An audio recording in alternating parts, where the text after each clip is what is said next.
Hello, everyone. Welcome. Welcome to Conscious Living. I'm here live in the San Diego studio booth at Specially Produced Network, and Kahuna, Manu, Saito is in Kona, Hawaii at the City of Refuge in Honaunau. And I would love to introduce Manu. Welcome, Manu. Aloha, hi, Ashley. Good to meet you, and hello to everybody out there. Hello. We are going to talk today about a very special Hawaiian tradition, culture, and heritage about chanting, Hawaiian chanting, and Hawaiian meditation, and connecting to our inner guidance through this process. And I'd love to start out today by asking you, Manu, could you share with us and share with all the audience about what a kahuna is and what that means? Absolutely.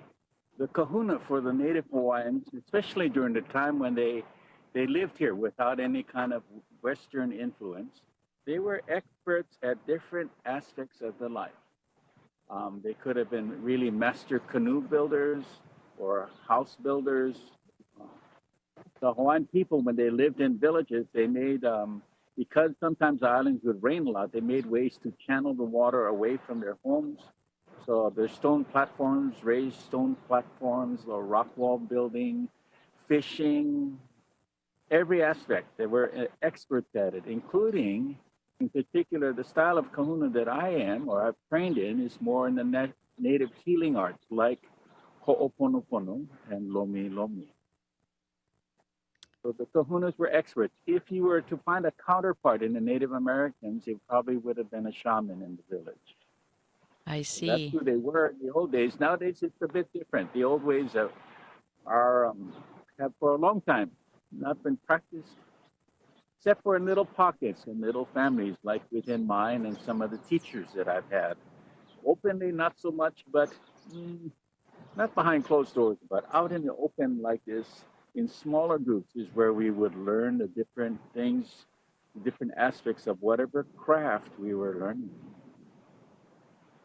That's so amazing. And when you do the Hawaiian shaman activities with people, where does that take you? What does someone experience when they work with you about that idea? It depends on what kind of work I'm doing with them. Sometimes it's more like a body work and massage. You know, one word for massage is lomi lomi. Other times it may maybe because they want to learn more about more native ways, like, for example, spiritual, accessing the realm of spirit and learning how to do that for themselves. I have people actually coming from all over the world who want to learn about these kinds of things. So sometimes I'm teaching the spiritual training and the spiritual aspects. And other times I'm working and doing actual body work on them. And sometimes I'm doing spiritual healing work on them. And the spiritual healing work actually comes under an umbrella, a bigger art called ho'oponopono, sorry. So as I practice ho'oponopono and I'm doing the spiritual healing work inside of there, that's often why people will come and see me. They'll come and spend a week or 10 days and really take the time out of their life to come out here and sit in stillness and really reflect, internal reflection. And when I'm working with them, many times I'll open with a chant and Oli in order to set the mood and set the energy. Because in Hawaii, those of us that are cultural practitioners, we still learn to live the art. In other words, the living art means we walk the land with our feet. We work with the native plants. We call upon the spirits of the plants to come and join us when we're doing healing work. This morning, I'm going to go over with everyone just the very simple basics about chanting and why they chant it. And the essence of it, why the kahuna would chant, is because they were seen as people who had the ability to have one foot in the spiritual world and one foot in the physical world, a foot in both worlds, and how they would open the door into the spiritual realm many times was by chanting, or what the Hawaiians call oli.